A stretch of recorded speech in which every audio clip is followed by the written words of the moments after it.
Kakascroll mo sa social media, ginutom ka na naman. Tara, yung stock mo na pansit canton, i-level up natin ang sarap. Kuha ka ng bawang, sibuyas, carrot, bell pepper, pechay, itlog at oyster sauce. Nahiwa mo na, ready natin ang sauce. Pagsamasamahin mo lahat ng chili sauce, soya sauce, chili oil, seasonings at oyster sauce. Tapos haluin. Timplahan mo na rin yung itlog ng konting asin at paminta. Tapos haluin. I-half cook mo na rin ang noodles. Bantayan mo maigi. Pag nagiwahiwalay na kahit hindi pa luto, okay na yan. Salain mo agad.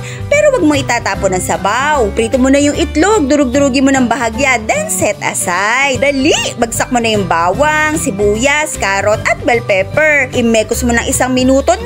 Sinasabi ko sa'yo, ang bango! Hulog mo na yung noodles, lagay mo na yung sauce at 6 na kutsarang pinaglutuan ng noodles. Ikalat mo yung sauce o baka malimutan ng pechay. Haluin mo ulit maigi. Ayan, luto na! Syempre, hindi ka sa kawali kakain. Isalin mo naman sa plato, tapos samahan mo lang ng pritong itlog, budbura mo ng konting sauce pampaarte.